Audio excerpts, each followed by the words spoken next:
Hey there, welcome back to High Infidelity, the best channel for cheating stories. Like and subscribe to channel for more spicy stories. Now, let's get into today's story video. Came home from a business trip early to find my wife prepared a meal and wine for her buddy. Our bed was unmade. My husband, a 54-year-old man, and I, a 55-year-old woman married for 31 years, we reside on the west coast of the United States. My firm relocated our little family of 3 children from the East Coast to the West Coast 20 years ago. I've grown in responsibilities over the years, and I'm now the VP of West Coast Operations. I clung to the coattails of a guy who would become my mentor. I took his place as North America VP when he was promoted. He has decided to retire. He has urged me to throw my hat in the ring to succeed him. If I win the job, I'll have to return to the East Coast, where we grew up. We've made a name for ourselves where we are.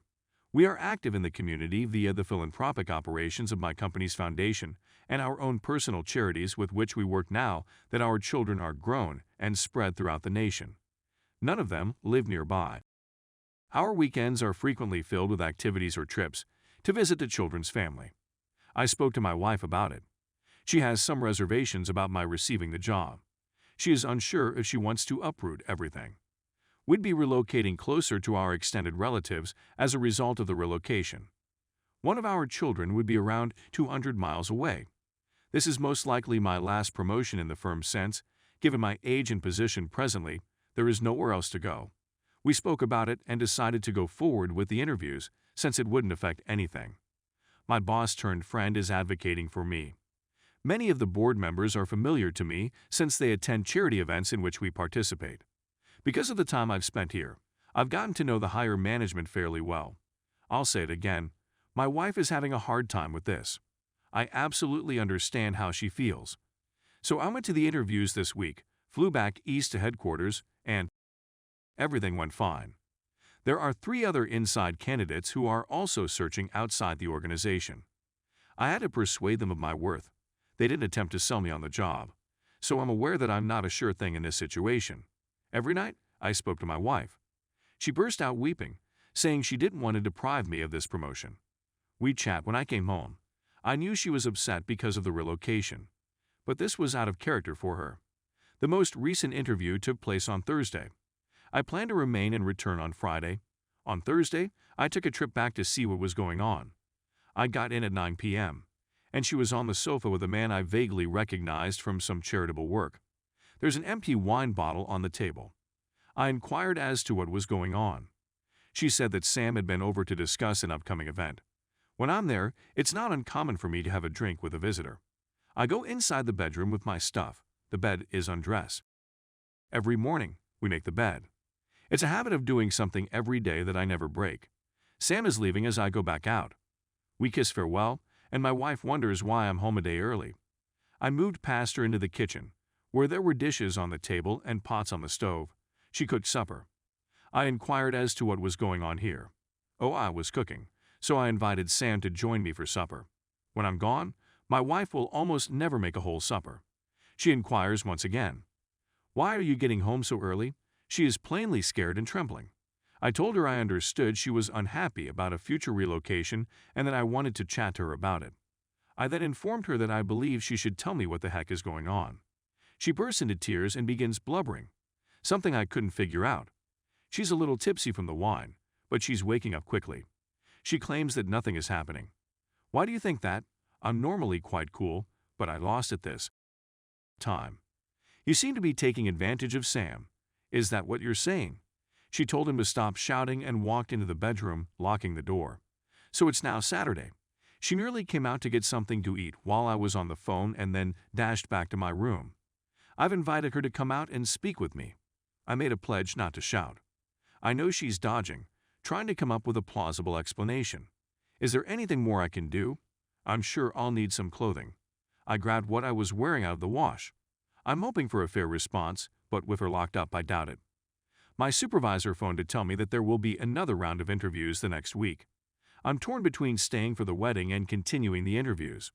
I've already canceled on a meal tonight because she won't answer the door. I really don't have somebody to bounce ideas off of. My oldest kid and I are the best of friends, but I can't bring this up with him. Please assist me in thinking clearly. We'd reached the conclusion of the narrative. Let's take a look at some of the Reddit comments. One call for comment: Sam informed him that your wife had told him everything. What motivated him to do it? Tell him that if he tells you the truth, you will disseminate the word to his philanthropic organizations, ensuring that he will not appear in any other locations. Find out who his wife is if he's married. Inform her of what you saw. She has a right to know about your marriage. Unless she comes out to speak to you, tell her you're going to call the kids and tell them what you witnessed. She is aware of her guilt. That's why she's afraid to look you in the eyes. Don't speak to Sam, says the commentator. You're not married to Sam, are you? He is not to blame for you breaching your marital vows. Wife is obviously behaving guilty. I believe she will confess.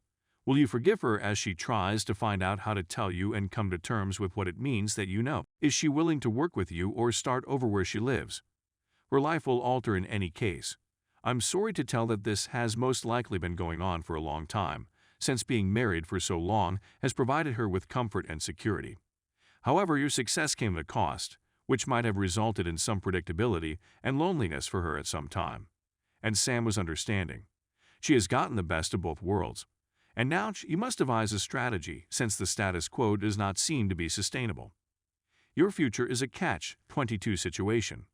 If you want the marriage to continue, you'll have to devote a significant amount of time to her/treatment, which means passing up the promotion/interesting next level of work.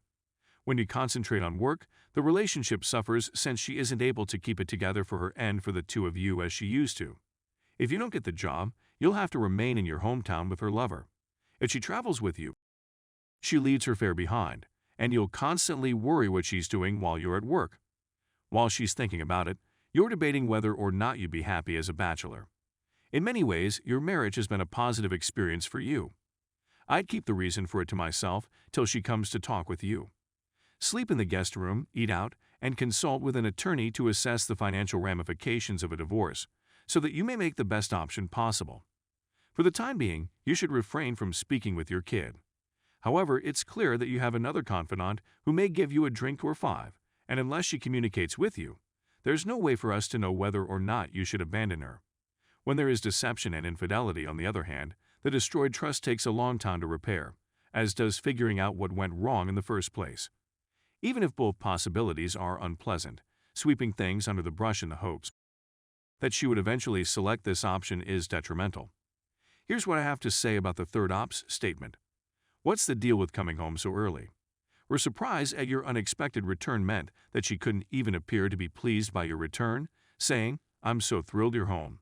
Sam is gone in the blink of an eye.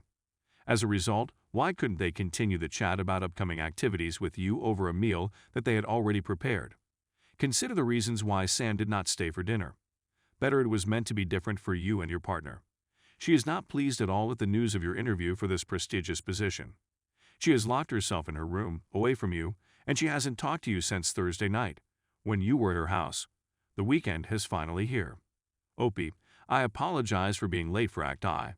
Nevertheless, it seems that you have sufficient information to make a sensible decision.